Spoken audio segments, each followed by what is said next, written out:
नमस्कार, आपका स्वागत है ट्रांसपोर्ट इमेज में। मैं हूं विदिशा। आइए नजर डालते हैं अब तक अहम खबरों पर।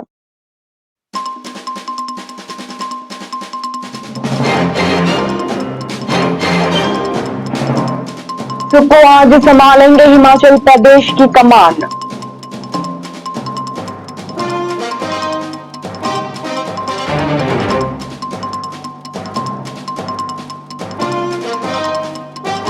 मंत्री चंद्रकांत पाटिल पर स्याही फेंकने की घटना के बाद भाजपा हुए आक्रामक।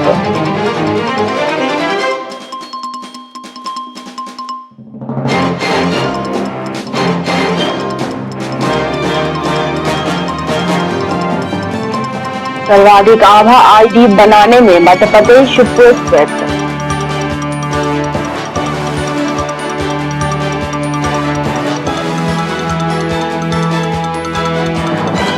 मुंबई में मशहूर टीवी अभिनेत्री की हत्या करने वाला बेटा हुआ गिरफ्तार।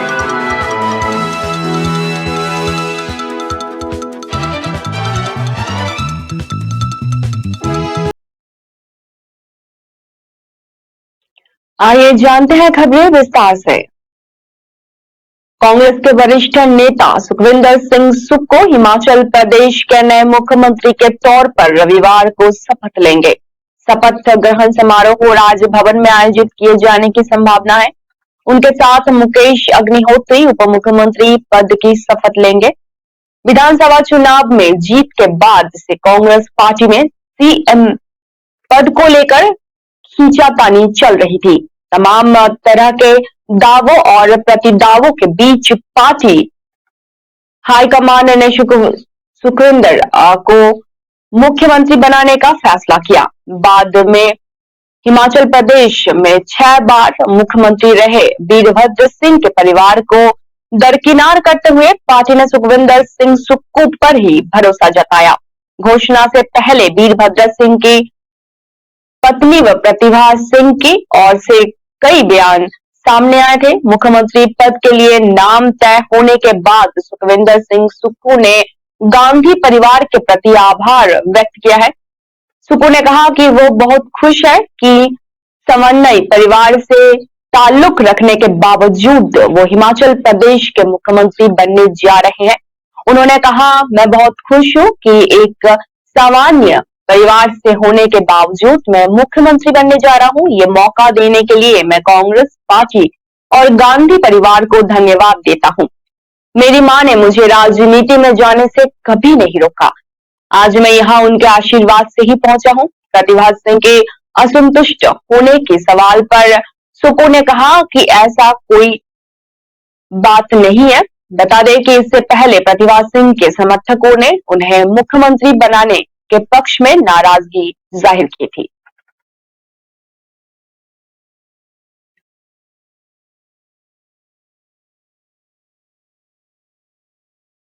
महाराष्ट्र के उच्च एवं तकनीकी शिक्षा मंत्री चंद्रकांत पाटिल पर स्याही फेंकने की घटना के बाद भारतीय जनता पार्टी आक्रामक हो गए हैं।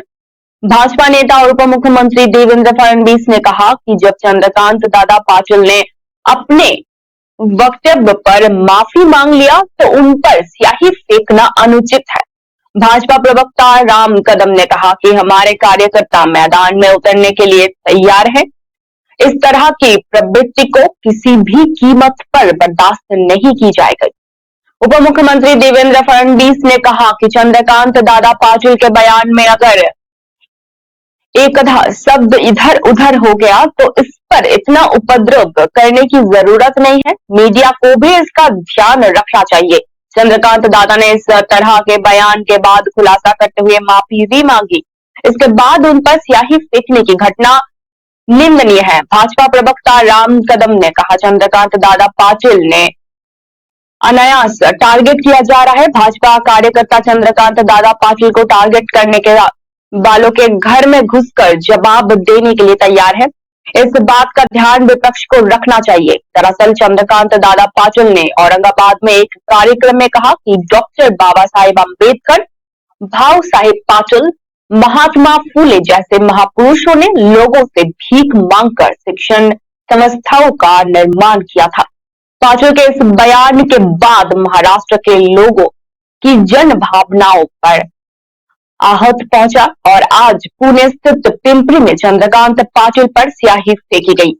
इस मामले में पुलिस ने 3 कार्यकर्ताओं को हिरासत में लिया है। हालांकि चंद्रकांत पाटिल ने इस तीनों कार्यकर्ताओं को छोड़ देने की अपील पुलिस से की है।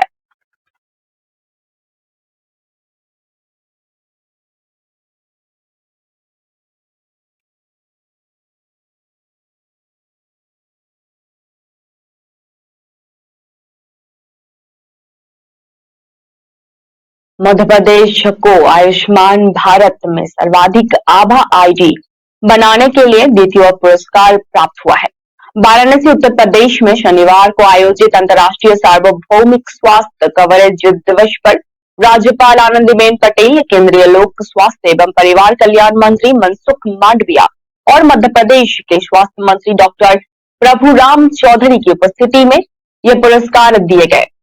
कार्यक्रम में मध्य प्रदेश की कम्युनिटी हेल्थ ऑफिसर श्रद्धा गौड़े को सर्वश्रेष्ठ कार्य के लिए पुरस्कृत किया गया। कार्यक्रम में सर्वश्रेष्ठ प्राथमिक स्वास्थ्य देखभाल टीमों, CHO, आशा और NNM को सम्मानित किया गया तथा लक्ष्य के विरुद्ध HWCS संचालन की उपलब्धि जैसे विभिन्न विषयों पर सर्वश्रेष्ठ प्रदर्शन करने वाले राज्यों को भी सम्मानित किया गया। सार्वभौमिक स्वास्थ्य कवरेज का उद्देश्य हर व्यक्ति के लिए गुरुत्वपूर्ण स्वास्थ्य सेवाएं निःशुल्क उपलब्ध कराना है। हेल्थ फ्यूचर फॉर ऑल, यही उनके उद्देश्य है।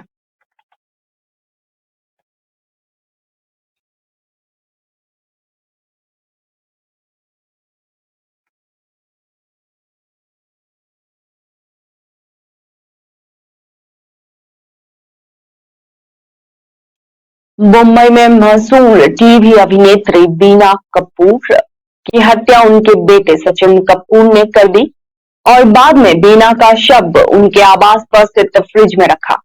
इसके बाद बेटे ने अपनी मां का शव माथेरान के जंगलों में फेंक दिया। इस मामले की जानकारी मिलते ही पुलिस ने आरोपित सचिन कपूर को गिरफ्तार कर लिया है। पुलिस के समक्ष सचिन कपूर ने स्वीकार किया है कि उसने अपनी मां की हत्या जुहू इलाके में स्थित 12 करोड़ रुपए की फ्लैट के लिए की है।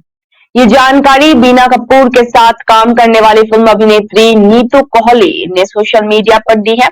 इस मामले की गहन छानबीन जुहू पुलिस स्टेशन की टीम कर रही है। पुलिस के अनुसार बीना कपूर और उनके बेटे सचिन कपूर के बीच जुहू स्थित फ्लैट के लिए कोर्ट में मामला चल रहा था। इसी वजह से सचिन कपूर ने अपने नौकर लालू कुमार मंडल के साथ मिलकर अपनी सगी मां बीना कपूर के बेटे से पीटकर हत्या कर दी। पुलिस ने इस मामले में सचिन कपूर के साथ घरेलू नौकर लालू कुमार मंडल को भी गिरफ्तार कर लिया है। बीना कपूर के साथ मेरी भाभी सीरियल में काम करने वाली फिल्म अभिनेत्री नीतू कोहली ने सोशल मीडिया पर बताया कि बीना कपूर के बड़े बेटे अमेरिका में रहते हैं। उन्होंने इस बाबत शक होने पर जुहू पुलिस स्टेशन को इसकी जानकारी दी थी। इसके बाद पुलिस ने कार्रवाई कर सचिन कपूर और उनके नौकर को गिरफ्तार किया है। इस मामले की गहन छानबीन अभी जारी है।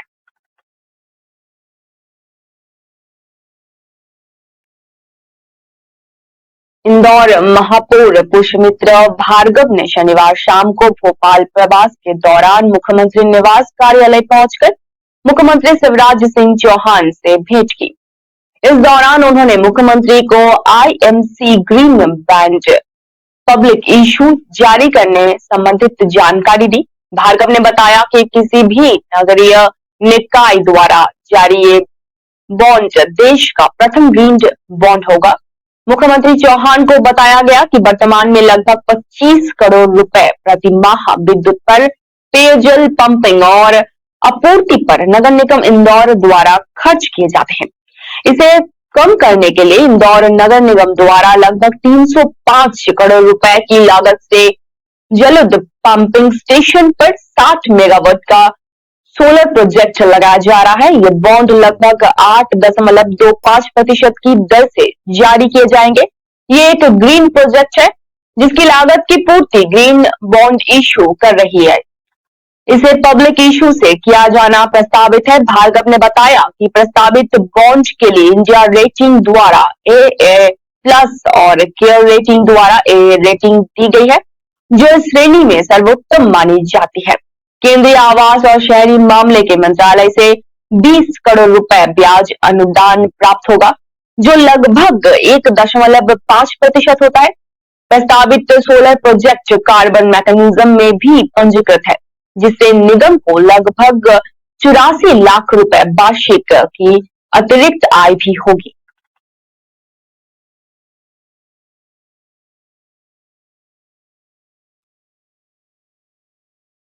मुख्यमंत्री शिवराज सिंह चौहान ने कहा कि मध्य प्रदेश में G20 शिखर सम्मेलन का आयोजन देश की पहचान स्थापित करने का दुर्लभ अवसर है। हमें इस अवसर का लाभ उठाना चाहिए। सम्मेलन में भाग लेने आने वाले डेलीगेट्स का स्वागत अच्छा हो और उन्हें किसी भी प्रकार की कोई असुविधा ना हो। सम्मेलन को व्यवस्थित बनाने की तैयारी अभी से शुरू कर दी जाए।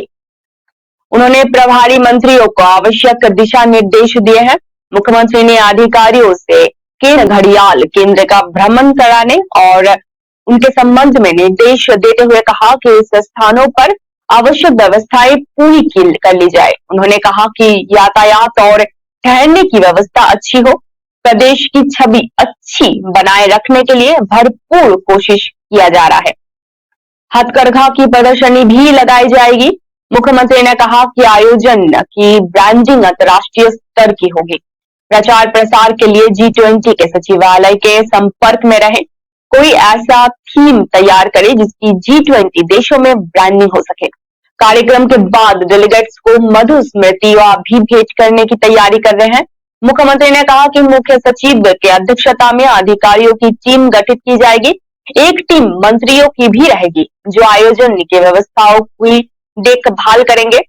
अधिकारियों की एक टीम उदयपुर भेजी जाएगी, जहां के अनुभव का लाभ प्रदेश को मिलेगा। उन्होंने कहा कि समन्वय बनाकर अभी से तैयारी शुरू कर दिया जाए।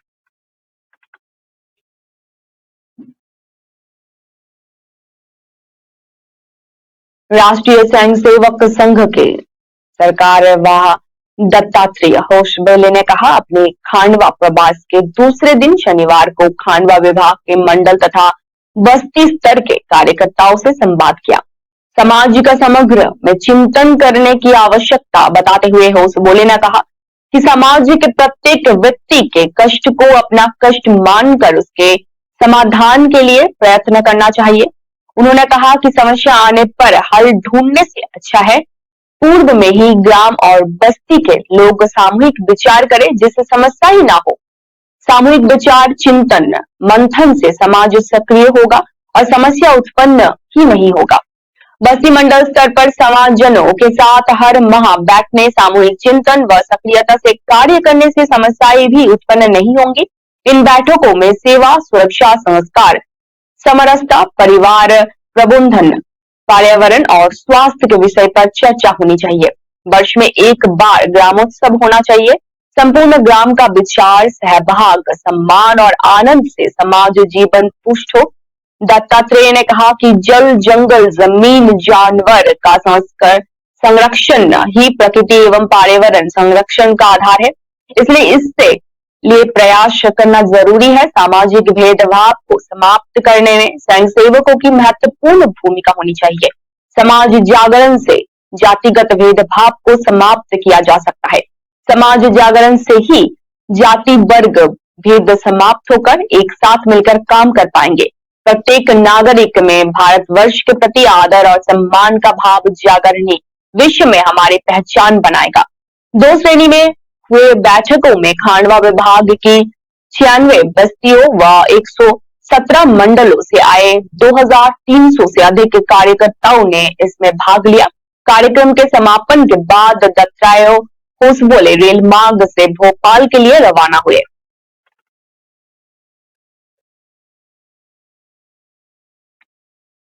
मुख्यमंत्री शिवराज सिंह चौहान ने कहा कि प्रधानमंत्री नरेंद्र मोदी और केंद्रीय मंत्री नितिन गडकरी देश का तेज गति से विकास कर रहे हैं।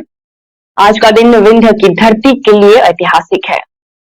क्षेत्र में अद्भुत टनल बनाए गए हैं। गडकरी जी ने मध्य प्रदेश सहित पूरे देश में सड़कों की एक जाल बिछा दी है।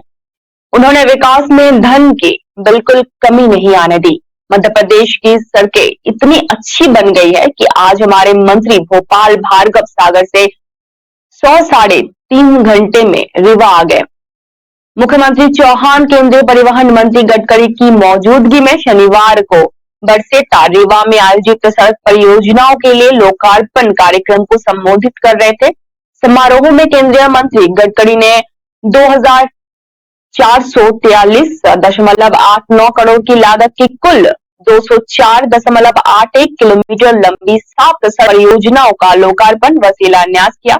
मुख्यमंत्री चौहान ने कहा कि मध्य प्रदेश की कृषि विकास दर जो कमी 3% हुआ करती थी, आज 15.8% हो गई है।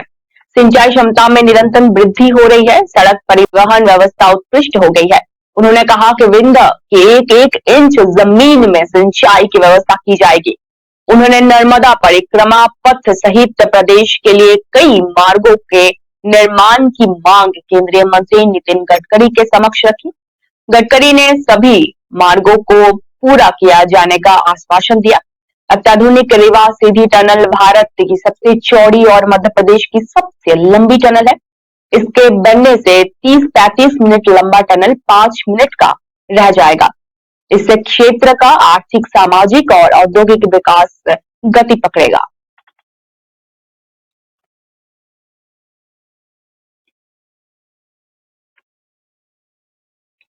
महाजन फील्ड फायरिंग रेंज में बने काल्पनिक गांव चिदासर में आतंकियों के छिपे होने की सूचना जैसे ही भारतीय और ऑस्ट्रेलियाई सैनिकों को मिली, फौरन वे मौके पर पहुंचे और संयुक्त युद्धाभ्यास में आतंकियों के हमले से गांव को मुक्त करवाया।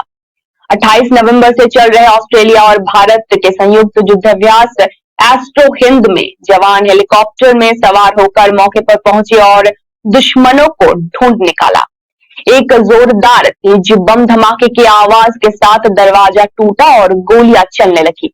पलक झपकते ही बहादुर जवानों ने दुश्मनों के नास्तनाबूद कर दिया। युद्धाभ्यास के अंतिम दिवस से पूर्व शनिवार को मीडिया कर्मियों को युद्धाभ्यास से रूबरू करवाया गया। भारतीय सेना के ब्रिगेडियर एसपीएस रावत ने कहा कि युद्धाभ्यास ऑस्ट्रो हिंद का पहला चरण है जो 11 दिसंबर तक जारी रहेगा। ऑस्ट्रेलियाई सेना की 2nd डिवीजन की 13वीं ब्रिगेड सैनिक अपने हथियारों सहित अभ्यास के लिए यहाँ आए हैं। भारतीय सेना का प्रतिनिधित्व डोगरा रेजिमेंट के सैनिक कर रहे हैं। दोनों देशों के जवान एक दूसरे के सैन्य तकनीक और युद्ध कौशल को समझ रहे हैं। ऑस्ट्रेलियन कंटिजेंट अपनी कमांडर मेजर निकोलस रोटन ने कहा कि दोनों देशों को एक दूसरे की सैन्य क्षमता और शास्त्रों का ज्ञान हुआ है जो अपने आप में अभिनव प्रयास है। प्लाटून कमांडर कैप्टन नेटिस वेरिस ने कहा कि रेत में भारतीय जवानों के साथ ऑस्ट्रेलिया जवान दिन रात युद्धाभ्यास कर रहे हैं। विदेशी जवान के लिए भारतीय भूमि पर ये एक अलग और अनूठा अनुभव है। डोगरा रेजिमेंट के कंपनी कमांडर मेजर रोहित ने कहा कि भारतीय सैनिकों को इस युद्धाभ्यास के माध्यम से बहुत कुछ नया सीखने को मिला है। ऑस्ट्रेलिया के नैनो ड्रोन का भी प्रदर्शन हुआ।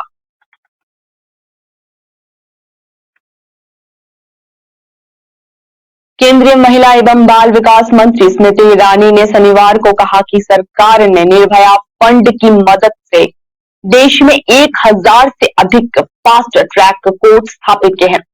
नई दिल्ली में यौन अपराधों से बच्चों के संरक्षण के अधिनियम पर हितधारकों के एक सम्मेलन को संबोधित करते हुए उन्होंने कहा कि कुल फास्ट ट्रैक अदालतों में से 300 से अधिक बच्चों और पॉक्सो अधिनियम के लिए समर्पित है। अधिनियम के तहत मामलों के निपटाने में लागत लगने वाली समय पर बोलते हुए स्मृति ईरानी ने कहा कि पॉक्सो मामले को निपटाने में लगने वाला औसत समय 509 दिन का है। मंत्री ने कहा कि सरकार पीड़ित बच्चे के मानसिक स्वास्थ्य पर अत्यधिक ध्यान दे रही है। इस अवसर पर बोलते हुए भारत के मुख्य न्यायाधीश जी.वाई. चंद्रचूड़ ने 2012 में पॉक्सो अधिनियम के अधिनियमों को भारत में बाल अधिकारों के इतिहास में एक ऐतिहासिक क्षण बताया। हालांकि उन्होंने कहा कि पॉक्सो अधिनियम लंबी यात्रा में पहला कदम है, क्योंकि पीड़ितों के परिवार पुलिस में शिकायत दर्ज कराने में बेहद हिचकिचाते हैं। उन्होंने कहा कि आपराधिक न्याय प्रणाली की धीमी गति इसके पीछे एक बहुत बड़ा कारण है।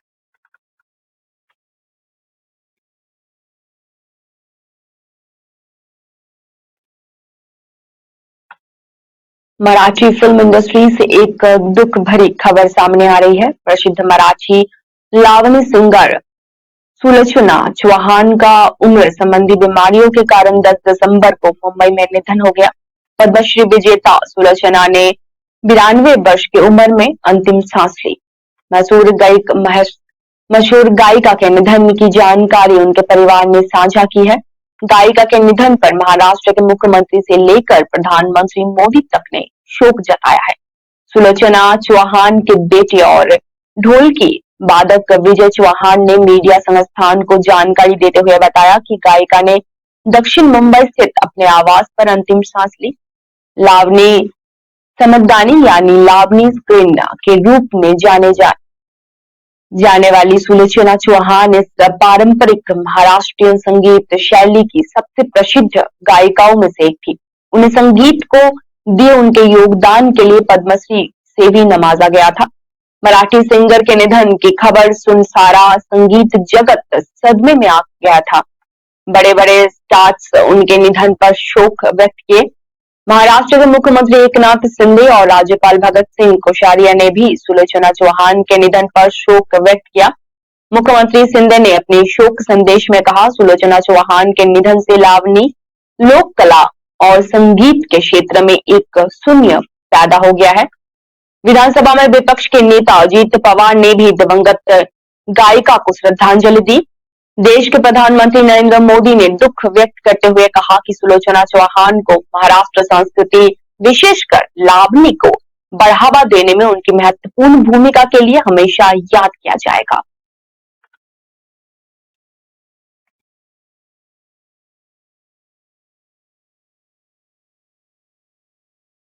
अब तक के लिए इतना ही। धन्यवाद।